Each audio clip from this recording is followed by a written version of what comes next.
हरे भरे खेतों के बीच बसे एक छोटे से शांत गांव में संदीप और प्रदीप नाम के दो लड़के रहते थे। उनका गांव एक साधारण जगह थी। यहाँ जिंदगी सूरज के साथ चलती थी। लोग तब जागते थे जब चिड़ियाओं गाना शुरू करती थीं।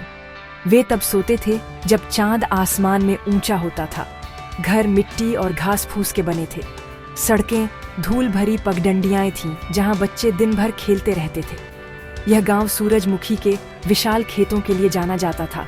सुबह में यह सोने के समुद्र जैसा दिखता था। हवा में ताज़ी मिट्टी और खिलते फूलों की खुशबू आती थी। यह एक ऐसी जगह थी जहां हर कोई एक दूसरे को जानता था। जिंदगी आसान नहीं थी, लेकिन यह समुदाय और एकजुटता की भावना से भरी हुई थी। संदीप ऊर्जा और सपनों से भरा लड़का था। वह उत्साह के बवंडर जैसा था। उसकी आंखों में जिज्ञासा चमकती थी। वह हमेशा नई चीजें सीखना चाहता था।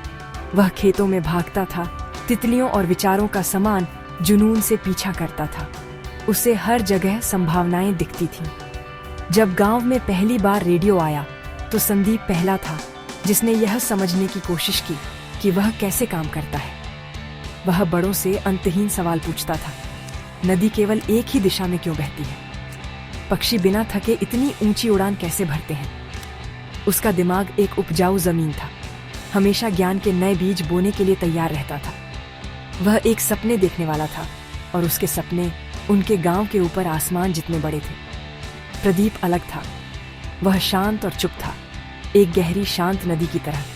जहां संदीप तूफान था, वहीं प्रदीप उसके पीछे चलने वाली हल्की हवा था।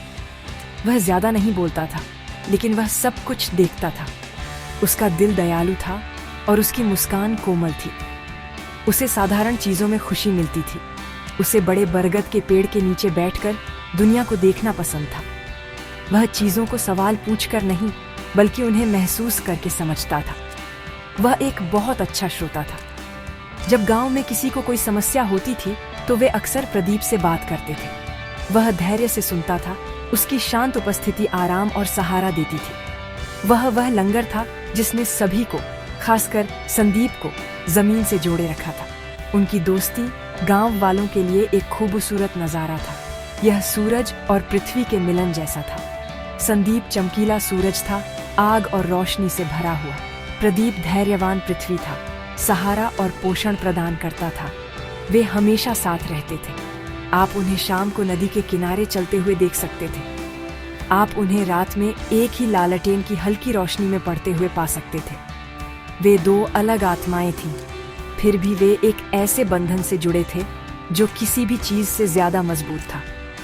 उनकी कहानी एक साधारण थी, लेकिन इसने दोस्ती का असली मतलब दिखाया। यह एक ऐसी कहानी थी जिसे गांव आने वाले कई सालों तक सुनाएगा। संदीप की बेचैन ऊर्जा अक्सर उसे नए प्रोजेक्ट शुरू करने के लिए प्रेरित करती थी। वह सिर्फ अपना स्कूल का काम करने से कभी संतुष्ट नहीं होता था। एक दिन उसने एक छोटा पानी का पहिया बनाने का फैसला किया। उसने एक किताब में उसकी तस्वीर देखी थी और वह मंत्रमुग्ध हो गया था। वह देखना चाहता था कि क्या वह अपने खेतों के पास की छोटी धारा का उपयोग कुछ बिजली पैदा करने के लिए कर सकता है, शायद बस एक छोटा बल्ब जलाने के लिए पर्याप्त। उसने लकड़ी के टुकड़े, पुरानी टिन की चादरें और जो कुछ भी उसे मिल सकता था इकट्ठा किया। उसके हाथ हमेशा व्यस्त रहते थे और उसका दिमाग हमेशा नए विचारों के साथ दौड़ता रहता था। वह सुबह से शाम तक काम करता था। उसका चेहरा गंदगी से ढका होता था, लेकिन उसकी आंखें उत्साह से चमकती थीं। उसे विश्वास था कि कड़ी मेहनत से कुछ भी संभव है। प्रदीप हमेशा उसके बगल में खड़ा रहता था। वह संदीप जितना अपने हाथों से कुशल नहीं था, लेकिन वह संदीप का सबू से बड़ा समर्थक था। जब संदीप निराश होता था क्योंकि लकड़ी का एक टुकड़ा फिट नहीं होता था, तो प्रदीप चुपचाप उसे सही उपकरण देता था। जब संदीप कील ठोकता था तो वह तख्तों को स्थिर रखता था। उसे पूछने की जरूरत नहीं पड़ती थी, वह बस जानता था कि क्या चाहिए था। जब सूरज बहुत तेज होता था तो वह संदीप के लिए पानी लाता था। वह सुनिश्चित करता था कि संदीप अपना दोपहर का भोजन खाना याद रखे। प्रदीप का शांत समर्थन संदीप के कंधे पर एक कोमल हाथ जैसा था। उसे बताता था, मैं यहाँ हूँ, तुम अकेले नहीं हो। वह संदीप की गतिविधि के तूफान में शांति था। संदीप उनकी दोस्ती की आवाज था। वह घंटों अपनी योजनाओं और सपनों के बारे में बात करता था। वह प्रदीप को बड़े उत्साह से पानी के पहिए की यांत्रिकी समझाता था। वह बताता था कि वे नए आविष्कारों से अपने गांव को कैसे बेहतर बना सकते हैं। प्रदीप हर बात सुनता था। हो सकता है कि उसे सभी तकनीकी विवरण समझ में न आए हों, लेकिन उसे संदीप का जुनून समझ में आया। उसने अपने दोस्त की आंखों में आग देखी और जानता था कि यह खास थी। प्रदीप की चुप्पी खाली नहीं थी, यह प्रोत्साहन और विश्वास से भरी हुई थी। वह संदीप पर विश्वास करता था, तब भी जब संदीप कभी-कभी खुद पर संदेह करता था। उसकी उपस्थिति ने संदीप को और भी बड़े सपने देखने का आत्मविश्वास दिया। यह गतिशीलता उनके बंधन का मूल थी। संदीप नवाचारक था, जो सीमाओं को धकेलता था। प्रदीप पालक था, जो एक स्थिर नींव प्रदान करता था। संदीप के बिना प्रदीप जीवन का एक शांत पर्यवेक्षक बना रह सकता था। प्रदीप के बिना संदीप की आग जैसी ऊर्जा बहुत जल्दी बुझ सकती थी, निराशा और असफलताओं में खो सकती थी। साथ में वे एक पूरी टीम थे। संदीप ने एक विचार की चिंगारी प्रदान की और प्रदीप ने उसे बढ़ने में मदद करने के लिए स्थिर हाथ प्रदान किया। उनकी दोस्ती एक आदर्श संतुलन थी, एक सबक कि कैसे विभिन्न ताकतें एक साथ आकर कुछ अद्भुत और मजबूत बना सकती हैं। एक साल मॉनसून की बारिश नहीं हुई। गांव, जो आमतौर पर हरा भरा रहता था, भूरा पड़ने लगा। नदी पानी की एक पतली धार बन गई। सूरजमुखी के खेत, जो उनके गांव का गौरव थे, सूखने लगे। कुएं सूखने लगे। पूरे समुदाय पर चिंता की छाया छा गई। लोगों के चेहरों पर चिंता की लकीरें थीं। ये सबके लिए मुश्किल समय था। किसान हर दिन आसमान की ओर देखते थे, बारिश के संकेत की उम्मीद करते थे, लेकिन आसमान साफ और बेरहमी से चमकीला रहा। गांव सूखे का सामना कर रहा था और इसके साथ भूख और कठिनाई का खतरा भी था। ये गांव की भावना और दोनों दोस्तों के बीच के बंधन के लिए एक परीक्षा थी। संदीप, हमेशा समस्या समाधान करने वाला, चुपचाप बैठकर अपने गांव को सफर करते हुए देखने को तैयार नहीं था। उसने एक सरकारी योजना के बारे में पढ़ा था, जो सूखे के दौरान गांवों को गहरे कुएं खोदने में मदद करती थी। हालांकि सरकारी कार्यालय शहर में था, एक लंबी और मुश्किल यात्रा दूर। इस प्रक्रिया में कई फॉर्म भरना और अधिकारियों से बात करना शामिल था, जो साधारण गांव वालों के लिए डरावना था। संदीप ने फैसला किया कि वह जाएगा। वह एक समाधान खोजने के लिए दृढ़ था। उसने जितनी जानकारी मिल सकती थी इकट्ठा की और यात्रा के लिए तैयार हो गया। लेकिन वह युवा था और बड़े शहर अकेले जाने का विचार डरावना था, यहाँ तक कि उसके जैसे बहादुर व्यक्ति के लिए भी। उसने अपने गांव की उम्मीद का बोझ अपने कंधों पर महसूस किया। दबाव के इस क्षण में प्रदीप की शांत शक्ति संदीप की सबूत से बड़ी संपत्ति बन गई। प्रदीप ने अपने दोस्त की आंखों में चिंता देखी। उसने प्रोत्साहन के खाली शब्द नहीं कहे, इसके बजाय उसने बस कहा, मैं तुम्हारे साथ चलूंगा। ये साधारण शब्द संदीप को सुनने के लिए काफी थे। प्रदीप ने संदीप को कागजात व्यवस्थित करने में मदद की। उसने गांव के बड़ों से बात की और उनके हस्ताक्षर लिए। उसने सुनिश्चित किया कि उनके पास यात्रा के लिए पर्याप्त भोजन और पानी हो। जबकि संदीप बड़ी योजना पर ध्यान केंद्रित कर रहा था, प्रदीप ने सभी छोटे महत्वपूर्ण विवरणों का ध्यान रखा। उसके शांत और व्यवस्थित दृष्टिकोण ने संदीप की चिंता को कम करने में मदद की। वह सिर्फ एक दोस्त नहीं था, वह सच्चे अर्थों में एक साथी था।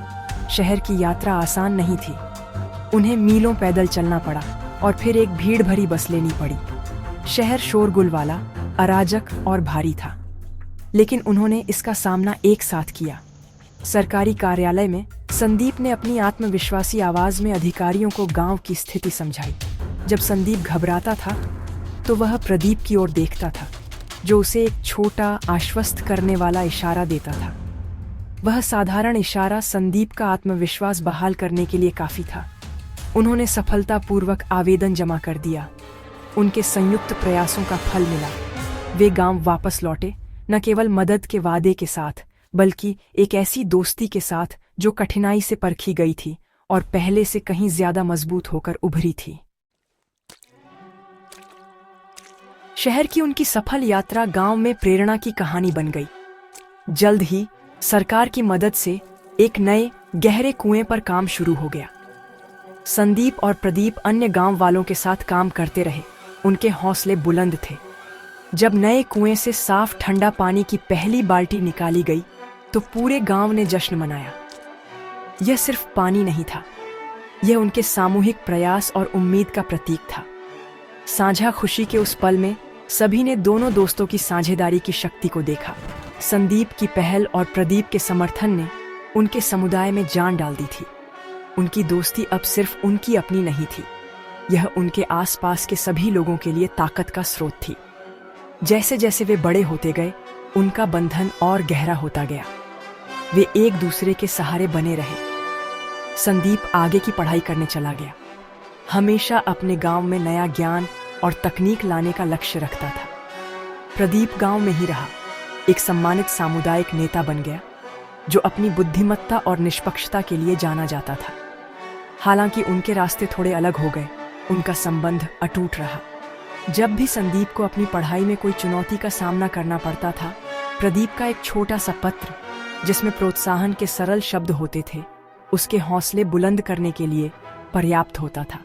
और जब भी गांव में कोई मुश्किल स्थिति आती थी, प्रदीप जानता था कि वह समाधान के लिए संदीप के नए विचारों पर भरोसा कर सकता है। उनकी दोस्ती ने उन सभी को एक गहरा सबक सिखाया जो उन्हें जानते थे। इसने दिखाया कि सच्ची दोस्ती समान होने के बारे में नहीं है, यह एक दूसरे के मतभेदों का जश्न मनाने और सम्मान करने के बारे में है। यह समझने के बारे में है कि विभिन्न ताकतें एक दूसरे को पूरी तरह से पूरक कर सकती हैं।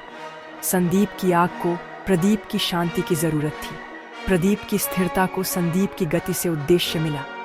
उनका बंधन इस बात का जीवंत उदाहरण था कि कैसे दो लोग एक दूसरे को अपने सदियों से अच्छे संस्करण बनने में मदद कर सकते हैं।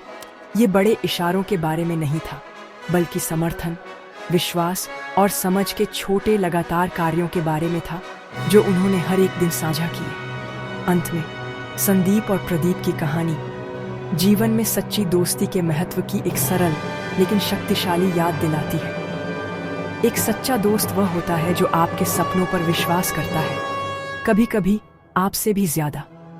वे मुश्किल समय में आपके साथ खड़े रहते हैं, न केवल मदद की पेशकश करने के लिए बल्कि बोझ साझा करने के लिए भी। वे आपकी सफलताओं का जश्न ऐसे मनाते हैं जैसे वे उनकी अपनी हो। जीवन एक लंबी और अक्सर चुनौतीपूर्ण यात्रा है। प्रदीप जैसा सच्चा साथी संदीप के लिए या प्रदीप के लिए संदीप जैसा रास्ते को कम अकेला और गंतव्य को अधिक सार्थक बनाता है। यह एक अनमोल उपहार है, एक खजाना जो जीवन को वास्तव में समृद्ध और सुंदर बनाता है।